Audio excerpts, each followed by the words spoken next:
Bonjour à tous et à tous. Nous allons commencer le premier panel, justement, sur l'IA, un levier pour une croissance durable et une transformation économique inclusive. Donc, je suis ravie de modérer ce panel. Je suis Rim Faiz, professeur en informatique, docteur en intelligence artificielle. Donc, je suis prof à l'IHEC de Carthage, Université de Carthage. Et je vais commencer justement, aujourd'hui, c'est un thème très général d'actualité sur lequel nous allons débattre. Je vais commencer par présenter mes intervenants. Ensuite, nous allons passer à la discussion et aussi, si vous avez des questions, préparez vos questions. Nous allons donc peut-être en profiter et répondre de manière pertinente. Merci beaucoup. Alors, pour commencer, alors, Siad El Toljmen, bonjour. Bonjour. Alors, Siad, vous êtes diplômé de l'École centrale de Paris. Ensuite, vous étiez sur le DGA de UbiTrade, qui s'appelle aujourd'hui GL Trade, donc le DG général de Trading. Monsieur Adel, donc vous avez été parmi les collaborateurs de chez Saint-Grad et le cofondateur de TACT, de l'UTICA, aujourd'hui Smart Tunisia. D'accord? Donc vous pouvez bien sûr rajouter toute information que vous jugez utile. Hein. Ensuite, vous avez intégré EFE, l'Education for Employment. Je trouve que c'est un sujet très intéressant sur lequel on pourrait en parler tout à l'heure. Vous avez rejoint les FAES, le Head, donc tout ce qui est Nearshore Operations en Tunisie.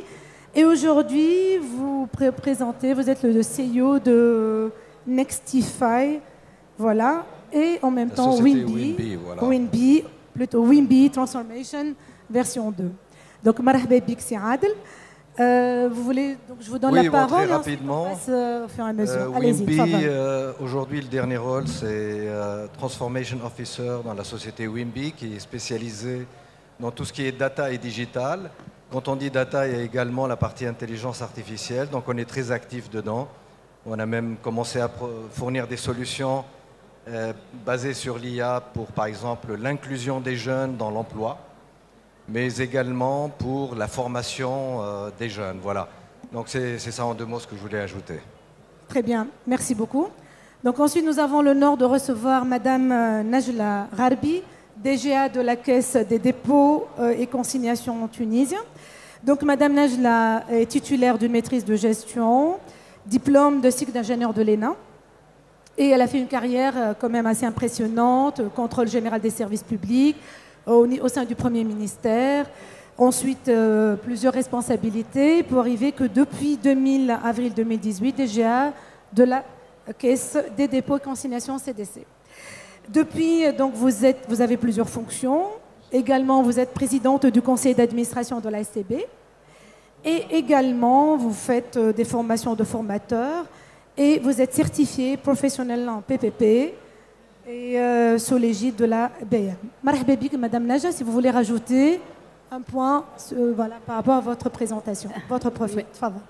Merci beaucoup pour la présentation. J'ajouterai peut-être qu'à la CDC aussi, nous avons le programme de financement Start-up et PME innovantes que nous gérons et qui est financé par la Banque mondiale, KfW et GIZ. Et c'est un programme où il y a plusieurs dimensions pour le financement des startups. Marhaba bik. Là, si vous pouvez passer le micro à M. Omar Bouzouaïda, directeur général de l'API. Marhaba bik. Rani Ali Tarif, si vous voulez vous présenter. Merci madame. Je me présente, je suis Kamel Ourfeli, DGA de l'API.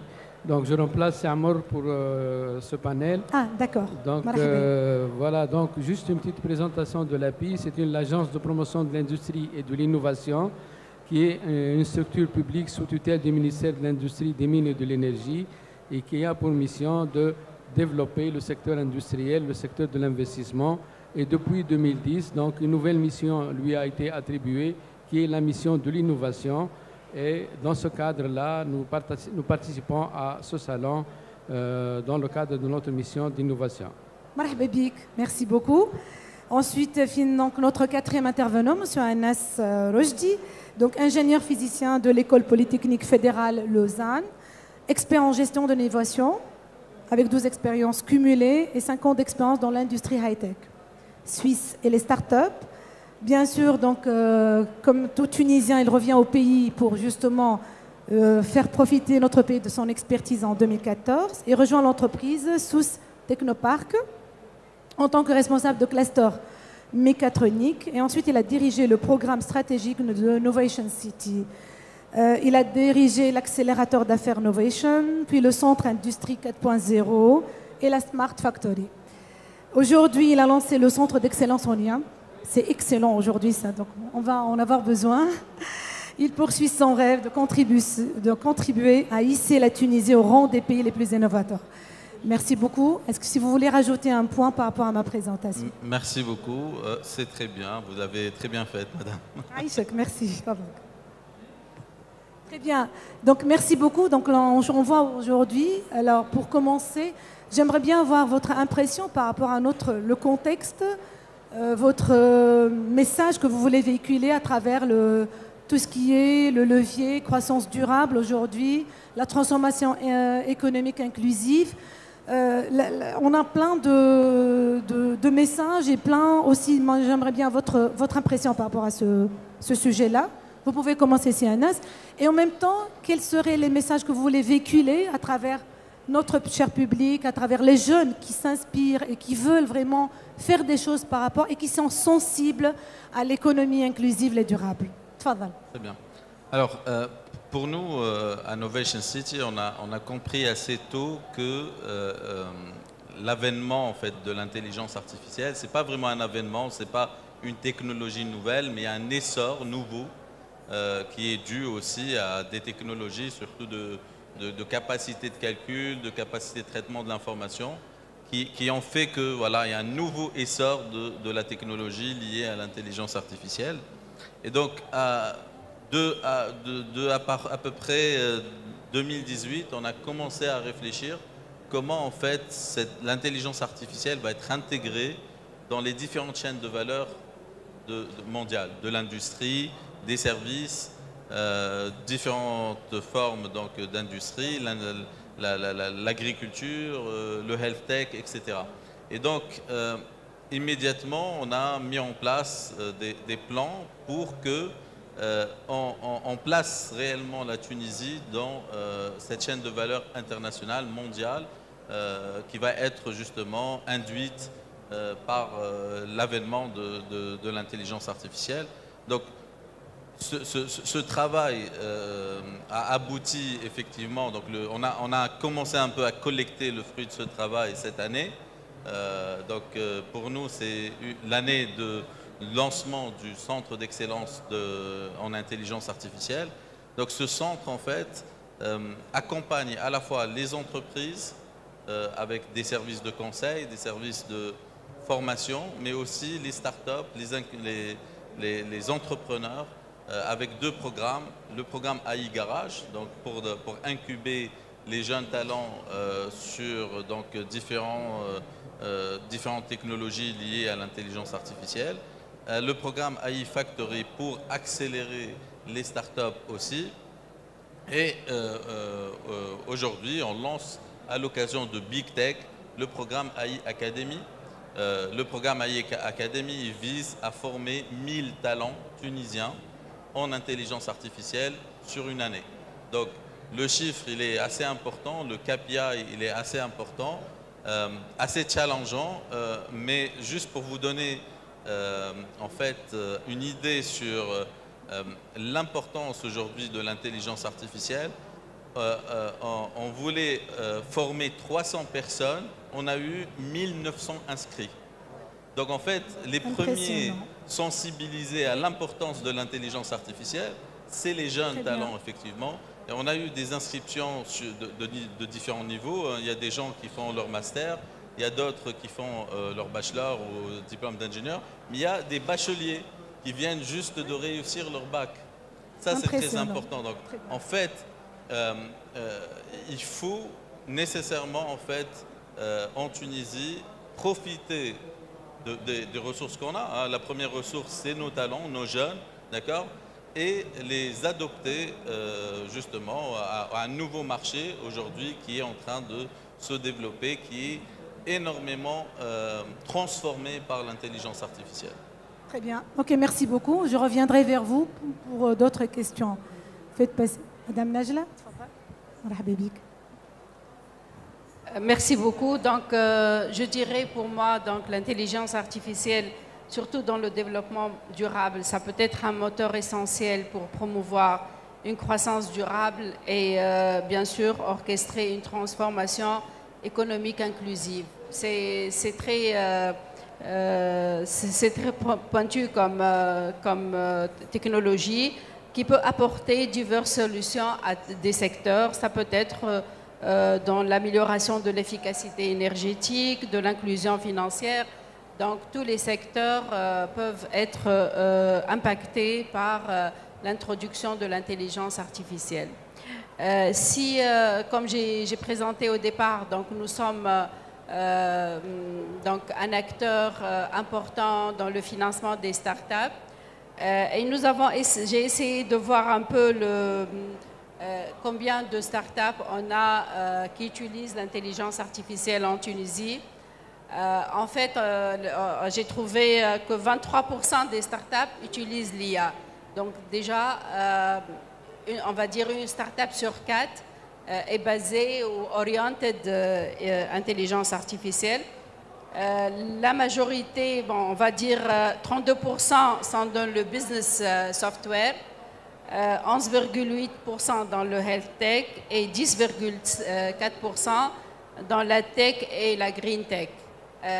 Mais si on regarde un peu la physionomie de ces startups qui utilisent l'IA, on trouve que 51,7% sont basés à Tunis, 13,3% à l'Ariana, 4,7% à Benarous, donc près de 70% sur le Grand Tunis. Donc sur Sousse, par exemple, on a 10% sur Sousse, et j'imagine elles sont toutes donc à Innovation City. Si on regarde aussi le business model de ces startups orientées IA, il y a 74% qui offrent des solutions B2B. Donc c'est orienté utilisation par que ce soit les PME, par les banques, par les institutions qui ont besoin des solutions et uniquement 11,8% des B2C. Donc c'est très peu par rapport au nombre total. Aussi sur les... on a 211 startups qui utilisent l'IA. 71 startups sont des startups étrangères ou qui ont des équipes étrangères dans leurs cofondateurs ou fondateurs. L'aspect genre, maintenant, 42,7% sont totalement masculines. Donc, il n'y a que 39,8% qui sont des startups mixtes. Et là, réellement, la présence féminine est très souhaitée pour les startups orientées IA. Aussi, si on regarde la moyenne d'âge de ces startups, elle est de 3 ans. Donc, elles sont toutes fraîches, elles ont un potentiel, elles peuvent réellement avancer.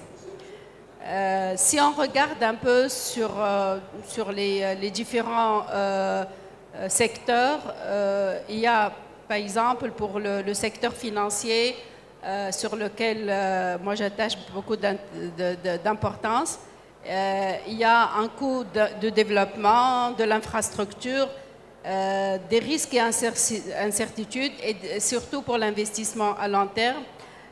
Donc l'IA apporte réellement des solutions à ce secteur. Aussi sur le marché financier, il y a une analyse prédictive et un trading algorithmique qui peut aider à résoudre pas mal de solutions. La gestion de risque aussi, elle est améliorée grâce à l'IA. Et l'effet de la volatilité, la stabilité des marchés aussi peut être réduit par l'utilisation de l'IA. Là, peut-être là, j'ouvre une parenthèse par rapport à la disponibilité des data, parce qu'il y a, c'est toujours, je suis à l'écoute de l'écosystème.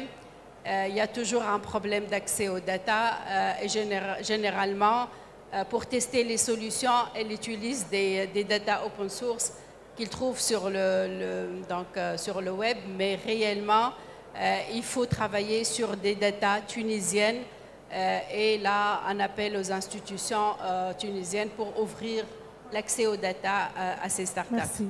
Merci beaucoup pour ce message. Réellement, c'est vrai. Parce que moi aussi, on a essayé de faire une stratégie, voir la stratégie de l'IA en Tunisie. La problématique principale des entreprises, c'est qu'il manque de données. Et certaines entreprises n'ont même pas de stratégie de données. Et on est obligé de s'aligner avec des données qui ne sont pas forcément représentatifs du contexte tunisien. Donc, merci pour votre message. C'est un bel appel et on va en prendre en considération. Merci, madame. Donc, je voudrais rebondir sur l'importance de l'IA pour l'amélioration de la compétitivité des entreprises et la croissance économique. Au niveau du secteur industriel, de par notre mission de l'accompagnement des entreprises, nous avons ressenti un besoin, un défi qui se pose aux entreprises tunisiennes, c'est d'améliorer leur compétitivité pour garder leur marché et pour contribuer à la croissance économique en Tunisie. L'IA, c'est une technologie, est un levier important pour permettre à ces entreprises-là d'améliorer leur compétitivité en utilisant des solutions qui peuvent être adaptées à leurs besoins. D'un autre côté, l'IA est aussi donc un domaine pour lequel les jeunes ont beaucoup d'intérêt.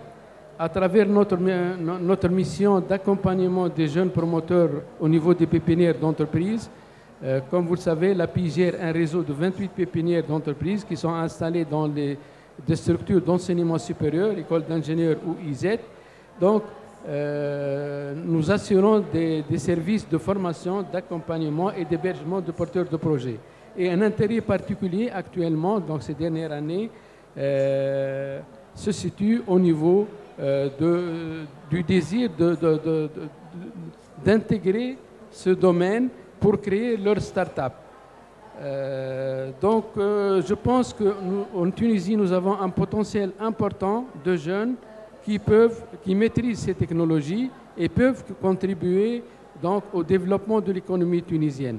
Donc, nous avons dans nos missions la mise en relation entre les PME et les startups pour pouvoir développer des solutions technologiques se basant sur les nouvelles technologies, notamment l'IA, et qui vont permettre à l'entreprise de bénéficier des travaux des startups parce que l'entreprise industrielle est là, donc une charge de travail, de production et qui ne peut pas se libérer pour faire des recherches, pour tester des solutions.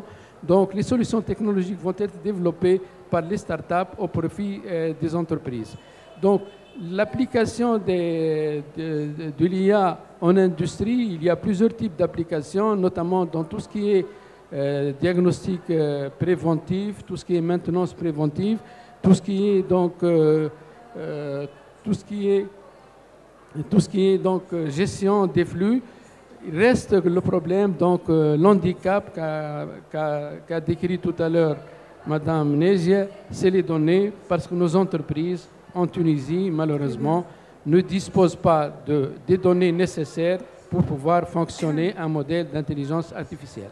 Voilà. Très bien. Toujours la même problématique. Donc c'est un message pour tout le monde et on va pour toutes nos chères entreprises et collaborateurs. Merci beaucoup. C'est Adel, tfadal. Donc alors. Bon, peut-être je vais prendre la question d'un autre angle, qui est plutôt faire un petit peu le panorama de ce qu'on entend par IA, parce que l'IA c'est aujourd'hui un panier dans lequel on fourre tout, on met tout. Tout le monde en parle, peu de monde en fait réellement. Donc c'est important de revenir sur la définition et les définitions. Donc l'IA, c'est vraiment la simulation de l'intelligence humaine à travers des algorithmes avancés. Donc on peut dire que ça existait même avant, et c'est vrai que ça existait avant. Maintenant, il y a eu une rupture récemment avec l'IA générative qui a permis de faire vraiment un jump, un saut énorme. Et ce sont, on le voit à travers le succès de ChatGPT, Mistral, enfin tout le monde a un bot aujourd'hui, a une IA. Et je voulais justement lier ça au thème qui est le levier pour une croissance durable et une transformation économique inclusive. Je vais après projeter très rapidement par rapport à nous ce qu'on fait chez Wimby et les jeunes qui sont notre cible aujourd'hui. Donc pour revenir sur la croissance durable, inutile de rappeler les plusieurs exemples sur l'efficacité énergétique, vous en avez parlé. Par exemple, Google a fait une économie de 15% sur sa facture énergétique grâce à DeepMind qui a travaillé avec eux sur comment réfrigérer, comment refroidir les data centers. 15%. En matière d'agriculture, par exemple, agriculture durable, avec les capteurs intelligents, avec les, comment on appelle ça, les drones, on arrive aujourd'hui réellement à optimiser et à améliorer la rentabilité de l'agriculteur. Les capteurs vont lui dire quelles sont les données hydrométriques qu'il faut vraiment utiliser pour faire tout ce qui est irrigation. Donc il y a une économie au niveau de l'eau, il y a une économie au niveau des pesticides, parce qu'au fait, les drones vont repérer immédiatement les herbes qui sont malades, quoi. Donc c'est vraiment génial. Également, on va retrouver ça dans les ressources naturelles. Aujourd'hui, à Stanford, University of Stanford, l'IA générative de Stanford, qui a un algorithme très avancé, permet de détecter les catastrophes naturelles bien avant qu'elles arrivent.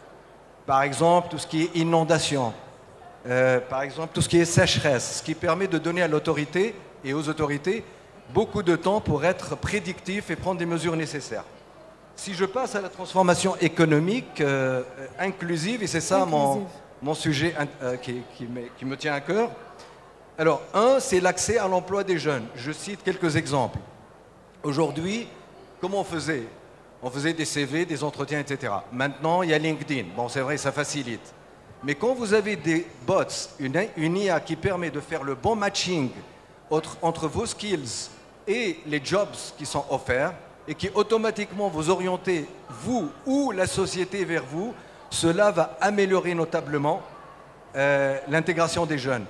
Wimby a développé dans ce sens une application qui s'appelle Profilink, qui permet de recevoir plein de CV, plein de GDs, et qui fait une association très intelligente avec un coefficient, enfin un pourcentage de réussite qui est très élevé. Au niveau des services financiers, vous avez parlé de l'inclusion. L'inclusion de ce qui s'est passé avec M-Pesa, surtout augmenté par une couche intelligente, a permis à toute la partie sud-africaine de devenir bancarisés sans lettres. Donc ils sont dotés des outils de paiement, de tous les outils qu'il faut pour, grâce à l'IA finalement, et M-Pesa. Mais il y a Tala aussi. Tala, c'est un système qui vous donne la possibilité de donner des crédits à des gens qui n'ont pas forcément un historique de crédit, chose que les banques ne feront jamais. Les banques, tant qu'ils n'ont pas votre historique de crédit, ne vous accordent jamais de crédit. Cela, il s'appuie sur des sources alternatives, comme les réseaux sociaux, comme votre capacité à payer les factures, et accordent de ce fait des crédits aux gens qui en ont besoin. Un autre sujet qui met à cœur aussi, c'est l'éducation et la formation. Aujourd'hui, l'AI permet d'adresser un contenu pédagogique beaucoup plus précis et spécifique par rapport à vous. Pas général, par rapport à vous. Et là, on peut citer Coursera, par exemple, qui fait ça. Mais on peut citer une solution tunisienne qui s'appelle Takwin et qui est gérée par Campus, là, dans le groupe Wimby. J'en fais un peu la pub, bien sûr, qui adresse un contenu spécifique selon une analyse de vos skills. Alors que vous soyez étudiant, primo-emploi ou après, il est possible à cette plateforme de vous faire l'assessment, l'analyse, qui vous êtes, et à partir de là, de vous dire où est-ce que vous pouvez aller au mieux, et surtout vous donner le contenu de formation qu'il faut pour cibler tel ou tel métier. Donc c'est vraiment formidable. Il y a plein d'autres exemples. Moi, le truc qui vraiment m'impressionne, c'est dans le domaine de la santé. Dans le domaine de la santé, on a beaucoup d'exemples. On a Instadeep, un exemple tunisien, qui est devenu une réussite internationale et qui a permis d'aider certains laboratoires pharmaceutiques à élaborer le vaccin Tal Covid. Bon, après, on peut discuter de si le vaccin est bon ou pas, mais en tout cas, c'est une sacrée réussite grâce à l'IA. Il y a Watson de chez IBM, Watson Health, qui aujourd'hui fait le diagnostic médical et adresse un traitement médical bien mieux que les meilleurs des médecins, ce qui représente d'ailleurs une crainte pour les médecins, mais il ne faut pas, parce que c'est un allié. Les médecins doivent l'utiliser comme outil d'aide à un meilleur diagnostic ou un meilleur traitement. Et enfin, il y a l'exemple de Neuralink, que vous connaissez certainement, d'Elon Musk, qui aujourd'hui a développé une interface homme, cerveau, machine, qui détecte l'intention de l'handicapé. L'handicapé veut lever la main, mais il ne peut pas, il est handicapé. Et vu qu'il a un exosquelette, le signal va passer à l'exosquelette, il va pouvoir lever la main d'une façon naturelle. Ça, c'est extraordinaire. On ne voit pas la profondeur, mais c'est extraordinaire. Les handicapés vont pouvoir réduire leur handicap dans le futur. J'en cite plein d'autres exemples, mais je m'arrête là pour ne pas accaparer. Merci beaucoup. Merci beaucoup pour vos propos, toujours impressionnants. Les exemples sont très intéressants. Maintenant, moi j'aimerais bien, je vais poser quelques questions générales, mais toujours par rapport à notre contexte tunisien. Alors, donc en fait, quelles sont les actions pour, par exemple, si on va prendre la partie IA durabilité, quelles sont les actions aujourd'hui? On voit les chiffres qui ont été évoqués par Madame Najla Harbi, donc par rapport aux startups qui travaillent sur l'IA. Quelles sont les actions à entreprendre ou déjà entrepris pour réduire justement cette inégalité justement économique et sociétale par rapport à l'utilisation de l'IA, bien sûr. Comment vous voyez ça et le contexte toujours tunisien, par rapport au contexte tunisien? Qui veut répondre, hein?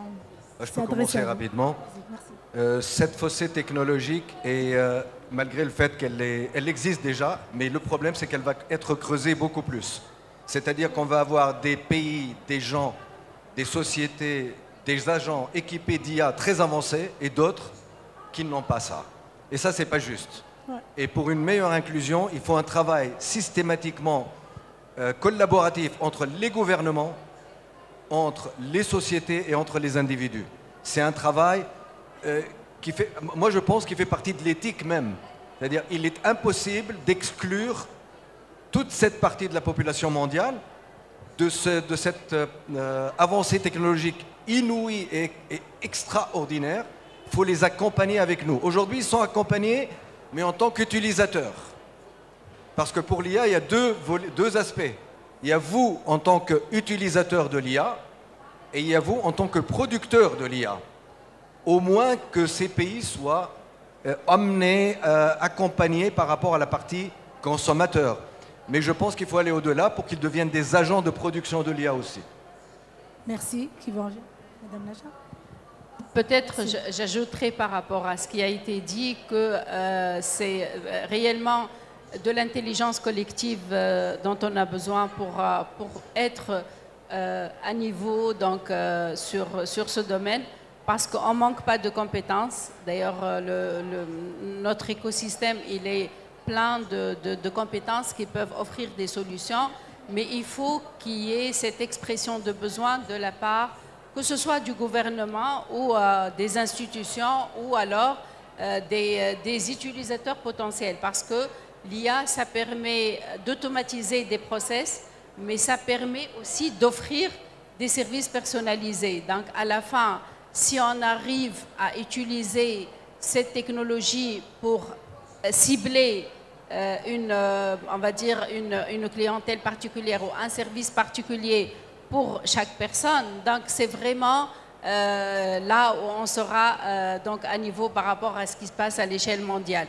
Donc pour nous, le potentiel existe, les compétences sont là, mais il faut réellement qu'il y ait cet échange et qu'il y ait cette ouverture entre les développeurs et les utilisateurs des solutions.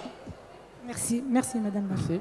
Je voudrais ajouter juste que l'IA en elle-même, c'est une technologie, mais elle doit être, on doit tenir compte de l'aspect social. Aujourd'hui, donc, c'est un changement, donc on doit mener une conduite de changement en tenant compte de l'aspect social. Aujourd'hui, en Tunisie, nous avons une crainte de préserver l'emploi. Donc, il faut dialoguer, il faut aussi discuter avec tous les employés pour leur montrer que l'IA ne va pas réduire les emplois, mais elle va créer des emplois plus qualificatifs, et il faut assurer une formation, une montée en compétences des employés pour pouvoir utiliser les nouvelles technologies de l'information généralement et l'IA particulièrement. Voilà. Très bien. Merci beaucoup, M. Hanash. Alors, en tout cas, pour que la Tunisie puisse se placer justement dans cet échiquier mondial, de cette révolution qui est l'IA, il va falloir qu'il y ait une stratégie. D'accord ? On n'a pas encore... J'allais revenir sur cette question. On n'a pas encore annoncé une stratégie nationale de l'intelligence artificielle. Je sais qu'elle est en préparation. Je sais qu'il y a plusieurs acteurs qui sont en train de travailler sur cette stratégie. Il va falloir peut-être élargir encore plus le spectre de collaboration pour que cette stratégie puisse vraiment sortir très rapidement, parce que sur ce volet-là, on est un peu... voilà. Nous sommes tout à fait d'accord avec vous, et je rebondis, je m'excuse. Quelles sont les recommandations que vous pouvez envisager justement pour une adoption plus large de l'intelligence artificielle au sein de notre pays? Parce que quand on voit les chiffres qui ont été donnés par Mme Najla Al-Gharbi, on voit que c'est les startups sur la Grande Tunis. Alors aujourd'hui, on sait que l'IA n'a pas de frontières, n'a pas de limites, c'est partout on peut. Pourquoi aujourd'hui, dans certaines régions du pays, il n'y a pas des startups qui émanent? Qu'est-ce qui freine? Quelles sont les recommandations qu'on peut pour encourager la création de startups? Parce qu'on a des jeunes de compétences, on a des étudiants et des jeunes qui sont vraiment, ils ont beaucoup de compétences. Après, ils disent manque de moyens, prise de risque, il y a plein d'obstacles. Alors aujourd'hui, ma question, elle est un peu, voilà, c'est deux petites autres questions. Les recommandations, comment les obstacles, voilà, justement, lever les défis. Et honnêtement, il faudrait qu'on travaille beaucoup plus pour se positionner par rapport à l'échelle internationale, parce que ce n'est pas les compétences qui manquent. Et là, sujet, quand aujourd'hui j'ai vu mes collègues, toutes personnes dans tous les secteurs de l'économie sont concernées par ce sujet-là. Donc, il n'y a pas de... Donc ça peut être très très général, mais après on ne comprend pas pourquoi. Voilà. Donc les recommandations en premier, merci. Alors, peut-être que ce ne sera pas des recommandations, mais les ingrédients de base pour qu'on puisse justement développer l'intelligence artificielle en Tunisie, c'est, on a parlé tout à l'heure de la data, hein. L'intelligence artificielle traite de données. Donc si vous n'avez pas de données, ou vous n'avez pas justement, vous ne donnez pas aux startups, aux chercheurs la capacité justement d'avoir accès à ces données-là, on ne va pas pouvoir entraîner des modèles, on ne va pas pouvoir développer l'intelligence artificielle. Donc ça, c'est l'ingrédient, je pense, premier. Le deuxième, c'est l'infrastructure technique en termes de capacité de calcul, mais en termes de qualité aussi de réseau. Aujourd'hui, la Tunisie est très mal placée dans le ranking africain, je ne parle pas d'international, dans la qualité de la connexion. Donc c'est un ingrédient vital en fait. Si on veut justement que des serveurs J'espère que nos opérateurs sont là parmi nous. Ce n'est pas forcément des recommandations, mais c'est des points, c'est des ingrédients de base. Pour que la recette monte, il va falloir qu'on travaille sur ces points-là. Le troisième point qui est très très important, c'est effectivement les compétences. Donc il faut que la Tunisie puisse développer un pool de compétences, s'appuyer sur justement notre jeunesse pour pouvoir les orienter vers les compétences liées à l'intelligence artificielle. On sait aussi que aujourd'hui effectivement on est un peu touché par le départ justement des talents, etc. Et la solution, ça ne serait pas de les empêcher de partir, au contraire, parce que ces talents-là vont gagner en expérience, vont justement pouvoir aussi être liés à le territoire, la Tunisie, et pouvoir justement apporter un savoir-faire, etc. Par contre, il va falloir continuer à générer en fait des générations successives de talents autour justement de ces nouvelles technologies. Le quatrième ingrédient, c'est les financements, hein. C'est toujours la nerf de la guerre. Donc, il va falloir en fait, dans cette stratégie, établir les mécanismes de financement spécifiques qui répondent à ce contexte. On ne va pas pouvoir compter sur les mécanismes existants. On est dans une révolution et donc il va falloir révolutionner aussi les mécanismes de financement, un fonds spécial pour l'intelligence artificielle, etc. Donc je pense, voilà, c'est les 4 ingrédients principaux. Après, il y a d'autres ingrédients, surtout la collaboration, on en a parlé. Aujourd'hui, mettre en place justement un plan d'action qui fait contribuer à la fois les chercheurs, les entreprises, le privé, le public. Donc ça, c'est important et ça ne se fera pas sans inclusivité et sans collaboration. Oui, en fait, ça fait des années qu'on parle de la collaboration entreprise-université. On parle tout le temps. Mais aujourd'hui, on n'a pas encore le mécanisme qui permet justement d'appuyer cette partie-là où on a un rapprochement entre l'étudiant et son entreprise. Donc on travaille beaucoup maintenant, voilà un appel pour tous les ministères pour qu'on puisse travailler beaucoup plus sur ce rapprochement. Je suis d'accord avec vous, Zeda, aussi la prise de risque, le financement, l'accompagnement de ces jeunes-là.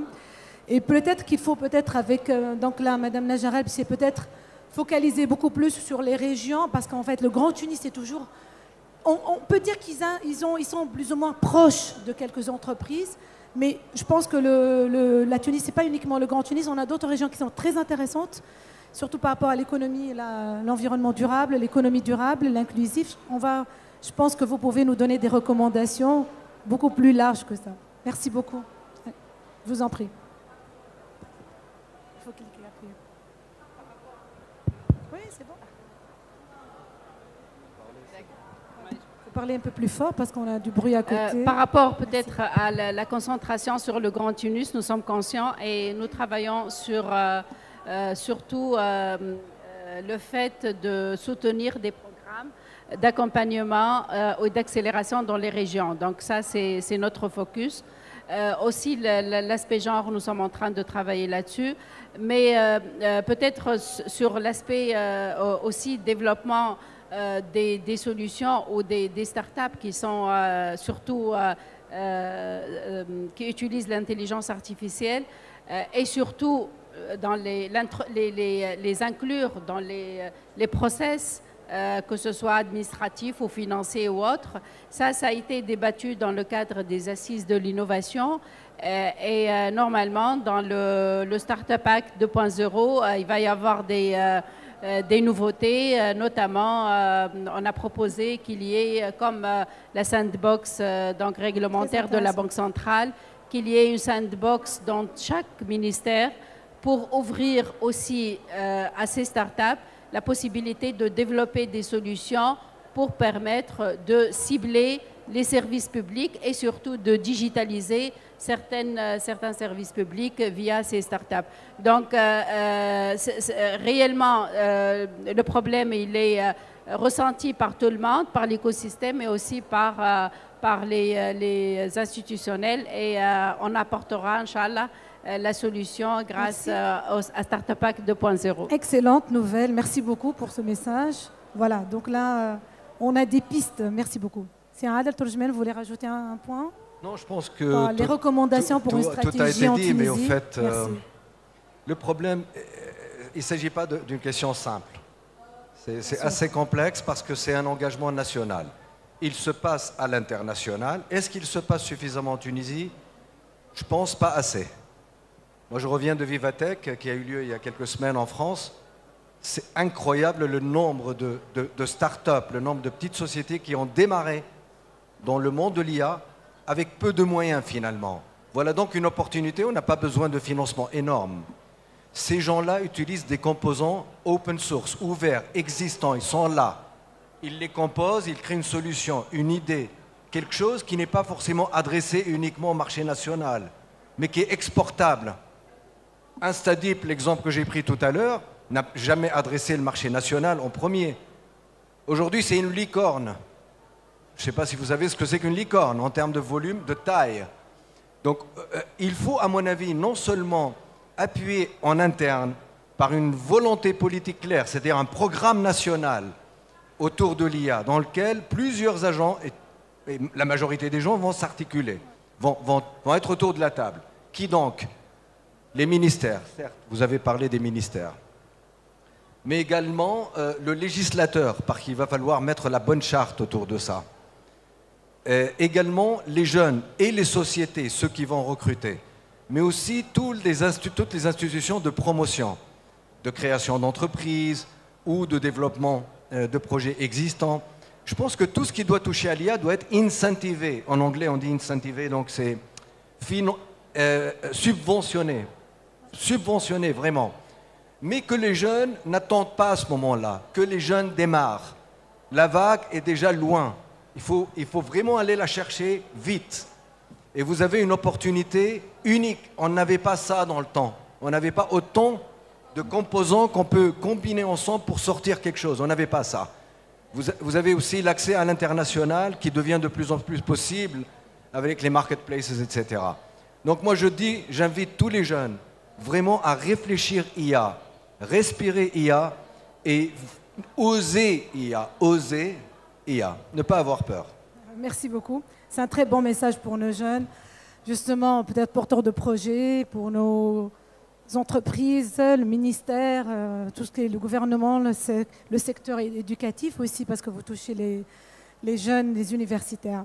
Et par rapport, par exemple, nous, en fait, il y a aussi au sein du côté IA, quand on parle de la régulation, de l'éthique de l'IA aussi, dont l'économie est justement inclusive et durable. Quelles sont les considérations, qu'est-ce que vous en pensez des considérations éthiques quand on utilise l'IA justement dans la croissance durable et la transformation inclusive? Quelles sont vos impressions par rapport au côté éthique? Bon, on a déjà... Bon, on va faire comme ça. On a déjà parlé un peu de ça. En fait, oui. Il n'y a pas de doute que l'IA est un véritable levier pour une croissance durable et une transformation économique inclusive. Il n'y a rien à dire. Les exemples que j'ai cités et que toutes les partenaires ont cités aujourd'hui sont un minuscule échantillon. Par contre, l'IA peut-elle devenir une menace? Est-ce uniquement une opportunité? Alors certains les voient déjà comme une menace par rapport à l'emploi. Ça, on n'y peut rien. Si tu ne te remets pas en question, si tu ne vois pas clairement qu'un métier va disparaître, mais que notre ou plusieurs autres vont être créés grâce à l'IA, il va falloir très vite reprendre les cours. Hein. Pourquoi? Aujourd'hui, si on regarde le développement, rien que le développement logiciel, il y a des bots aujourd'hui qui se spécialisent de plus en plus dans le développement logiciel. Ça veut dire quoi? Ça veut dire que les développeurs, est-ce qu'on ne va plus en avoir besoin? Même les développeurs, on ne va plus. C'est impossible. Si ce n'est pas dans 2 ans, c'est dans 5 ans. Alors, c'est quoi l'enjeu? Qu'est-ce qu'il faut faire? Alors, je suis menacé là, qu'est-ce que je fais? Pareil, le médecin, je suis menacé avec Watson qui diagnostique mieux que moi. L'agriculteur qui faisait du manuel, aujourd'hui tout est automatique. Tout le monde se sent menacé. Faux. Il faut prendre ça comme une opportunité. C'est-à-dire utiliser l'IA, prendre le dessus sur l'IA, l'utiliser, être le très bon utilisateur de l'IA. Comment? En étant le meilleur prompteur. On a parlé tout à l'heure de ça. Si vous avez 2 développeurs qui savent coder, mais qu'on a un bot maintenant qui code comme ça, il ne code pas sans rien du tout. Il faut qu'on lui dise qu'il code. Donc, celui qui va bien expliquer au bot ce qu'il faut coder va gagner. Donc, on appelle ça le prompteur. Le meilleur prompteur réussira. Tout à fait. Donc, il faut réfléchir à ça. Donc, pour revenir à l'éthique, moi, je pense que l'IA est un levier. Maintenant, il faut mettre les limites pour que l'utilisation de l'IA soit uniquement à bon escient et jamais à mauvais escient. Il faut interdire toute utilisation abusive de l'IA, quelle que soit sa forme. Et ça passe par le législateur. Il y a des réflexions en cours en Europe avec le RGPD qui prend une couche IA.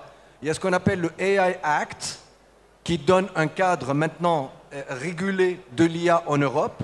Et il faut qu'on réfléchisse, nous, ici en Tunisie, par rapport à cette même question. Bon, on a toujours hérité de ce qu'ils font. Héritons, prenons ce qu'ils font, essayons de localiser ça à notre sauce, à nous, à notre pays, à nous, et avançons. Très bien. Madame Najla Gharbi, tfadal. Les considérations éthiques. Donc j'ajoute par rapport à ça qu'il y a toujours des débats autour de l'IA et autour peut-être des risques ou alors des menaces que peut apporter notamment le rôle sociétal de l'entreprise, l'aspect emploi, l'aspect donc utilisation des ressources, mais je dirais que on va dire les opportunités sont beaucoup plus importantes, notamment que l'IA peut apporter des solutions qui est au cœur donc de cette réflexion et bien sûr l'utilisation, ça permet non seulement d'aller vers, par exemple, pour la réduction de l'empreinte carbone, avec des solutions bien développées, on peut arriver à atteindre les objectifs rapidement. Aussi pour cibler quelques profils dans l'emploi, on peut aussi utiliser des solutions qui nous ramènent donc des solutions parfaites. Mais il faut réellement cette ouverture, et j'insiste sur ça, cette ouverture, donc l'open innovation dans tout ça est très important pour qu'il y ait cet échange entre la structure qui va exploiter ces solutions IA et les développeurs. Et bon, tout à l'heure, donc Anas a parlé un peu de peut-être notre ranking par rapport à l'infrastructure, mais je vous rassure par rapport notamment donc au potentiel humain et par rapport donc les compétences sur le marché, on est très bien classé, on était premier l'année dernière sur la région MENA, on est dans les top 3, donc là réellement aussi le coût de ces ressources, parce que réellement il y a des compétences, mais les coûts aussi sont abordables, et là on est aussi très bien classé par rapport à ça. Donc il faut utiliser ces compétences, il faut les orienter, il ne faut pas avoir peur donc, de l'utilisation de l'IA, parce que ça va nous faire gagner du temps et aussi ça va nous épargner beaucoup d'efforts pour cibler les services et tous les secteurs, que ce soit le secteur financier ou autre. Merci beaucoup. Merci. Donc, parmi les défis de l'IA, c'est le problème de la sécurité informatique, la cybersécurité. Donc, parmi les défis à relever, donc, il faut assurer des solutions de sauvegarde, de sécurité des systèmes d'information, puisque l'IA manipule un volume important de données. Donc, il est important de mettre en place des systèmes qui sécurisent les données utilisées. Oui. Et l'éthique dans tout ça, justement, par rapport à la sécurité.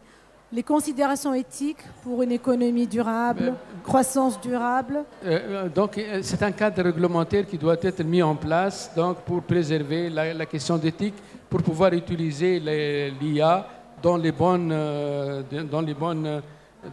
raisons ou bien dans les bons objectifs, ça c'est clair. Je pense aussi que nous avons besoin en Tunisie aujourd'hui d'une campagne de sensibilisation IA, ou bien peut-être d'aller vers les régions pour sensibiliser nos jeunes pour pouvoir créer des entreprises. Merci beaucoup. Monsieur Anas Rojdi. Alors, je confirme les dires de Madame Neige. Sur les compétences, on est très bon. Et d'ailleurs, NVIDIA, j'espère que tout le monde connaît NVIDIA, c'est la boîte la plus cotée du monde avec 3 trillions de dollars. Donc, elle a choisi la Tunisie pour être le hub vers l'Afrique pour développer les compétences. Et ils sont partis d'un constat très simple. Ils ont en Tunisie le plus grand nombre d'instructeurs et d'ambassadeurs NVIDIA en Nord-Afrique. Et de ça, donc on a mis en place en fait le partenariat NVIDIA Innovation City qui vise à former 1000 talents en une année en intelligence artificielle sur la base des programmes donc, de NVIDIA. Et donc aujourd'hui, par exemple, la formation du programme AI Academy, on a 300 professionnels et étudiants qui sont en train d'être certifiés sur 3 sujets phares de l'intelligence artificielle, le deep learning, la maintenance prédictive et les NLP, pour avoir 300 certifiés d'ici samedi en ces 3 sujets, avec 1000 personnes à former d'ici décembre. Et NVIDIA, ils ont confirmé que la Tunisie va être leur hub de compétences en direction de l'Afrique. Parfait, merci beaucoup. Merci pour les échanges fructueux, les messages que vous avez véhiculés, qui abordent plutôt les jeunes porteurs de projets dans le domaine de l'intelligence artificielle, les entreprises, les start-up, tous les acteurs dans ce domaine au sein de notre pays. Je pense que je vais terminer ce panel par un mot de la fin, un bon message justement, comment utilisation beaucoup plus large et comment on peut justement aujourd'hui, parce que vous avez déjà parlé des freins pour développer encore plus l'accompagnement des jeunes, les start-up, le Grand Tunis, toute la Tunisie. Aujourd'hui, maintenant, quels sont les messages par rapport à, justement, parce qu'on voit que les jeunes sont très sensibles à l'environnement, très sensibles à tout ce qui se passe autour des technologies, mais en même temps, nous avons nos compétences, nous avons des jeunes qui sont très, très compétents dans ces domaines, mais qu'il faut les accompagner, il faut encore les appuyer, les encourager, on ne cesse de le faire, mais aujourd'hui, on veut du concret, justement. Et les données qui nous manquent aujourd'hui, on voit le ministère, donc là, nous sommes honorés de votre présence, monsieur le ministre, et donc les messages que vous voulez véhiculer et qu'on veut les adopter, qu'aujourd'hui on sort de ce panel avec quelque chose qu'on peut noter et qu'on peut diviser au sein des acteurs de l'IA. On va passer de ce... Voilà, allez-y. Moi, je veux insister justement sur l'aspect collaboratif. Aujourd'hui, il va falloir, en fait, justement, créer les moyens, les networks qui permettent aux chercheurs de collaborer avec les entreprises, aux startups de collaborer avec la recherche. Aujourd'hui, on a beaucoup de laboratoires qui se spécialisent en intelligence artificielle en Tunisie. Il va falloir qu'on puisse développer ces travaux de recherche vers des travaux applicatifs. Les startups peuvent être justement le bridge entre la recherche et les entreprises.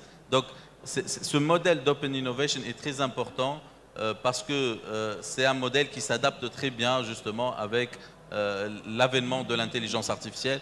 Tout récemment, on a vu que des grandes boîtes, Google, Google DeepMind, dernièrement OpenAI, donc toutes les grandes boîtes sont en train de travailler ensemble et de collaborer pour justement développer la technologie. Merci beaucoup. Merci pour votre message. Peut-être je dirais que il faut que les startups développent des solutions pour répondre aux besoins des entreprises. C'est-à-dire qu'on ne va pas rester dans notre société, développer une solution et après on va chercher à qui la vendre ou à qui la commercialiser. L'idéal, c'est d'avoir cette collaboration start-up, PME et développer donc des solutions qui répondent aux besoins des entreprises. Aussi, j'encourage tous les jeunes à aller vers la création de start-up. Aujourd'hui, nous avons plus de 80 programmes d'accompagnement ou de financement qui sont donc disponibles. Il faut chercher l'information et il faut oser. Donc, il faut réussir. Pour réussir, il faut oser, il faut de la persévérance et normalement, donc, il y aura des bons résultats et la création de start-up va être donc un critère important pour la croissance économique de la Tunisie. Inch'Allah. Merci beaucoup. Merci, Madame Lajarabi. Juste, je ne vais pas être longue, mais je dirais, lorsque j'ai présenté les statistiques, donc j'ai dit une start-up sur 4 utilise l'IA et on a vu que la licorne qui est sortie de la Tunisie, Instadeep, c'est une start-up dans l'IA, donc le potentiel est là et il faut réellement s'ouvrir, institutions, gouvernements, toutes les institutionnels s'ouvrent sur ce potentiel qui peut être développé via ces start-up pour réellement alléger les process et pour aller vers l'automatisation des process de nos institutions. Merci beaucoup, merci pour ce beau message. Siad El-Terjmel, le mot de la fin. Ça va être l'obstacle entre vous et le prochain panel. Très rapidement, je pense qu'on a fait le tour aujourd'hui autour de l'IA. On est certain que l'IA est un véritable levier pour la croissance durable et la transformation inclusive des jeunes, inclusive des minorités, inclusive des régions lointaines. Seul un travail d'équipe collaboratif permettra de faire que la Tunisie puisse rattraper le train, parce qu'on est en retard. Hein. Et ça, c'est le gouvernement, les sociétés, le tissu économique dans sa globalité, les jeunes, tous ensemble autour d'un programme qui est un programme national autour de l'IA. Ce programme favoriserait l'inclusion des jeunes. Ce programme favoriserait la création de start-up autour de la thématique de l'IA. Pardon, j'utilise le conditionnel. Ce programme favoriserait l'inclusion des jeunes. Et enfin, ce programme permettra à la Tunisie de se positionner. L'exemple de Nvidia de tout à l'heure est vraiment extraordinaire. Instatype aussi. Donc on a tous les ingrédients pour y arriver. Faisons-le. Arrêtons de parler, faisons. Merci beaucoup. Merci beaucoup pour ce mot qui nous motive tous, qui motive tout le monde, toute la Tunisie. Merci beaucoup. Merci nos chers intervenants pour vos propos intéressants, fructifiants, et justement, ça nous permet justement de comprendre, de sensibiliser certaines personnes et d'y croire, parce que nous sommes très très bien positionnés, la Tunisie. Nous avons les compétences, nous avons les moyens, et Inch'Allah, suite à ce fameux justement panel et ce grand événement, merci Iskandar Haddar pour cet événement. Moi, je le remercie énormément.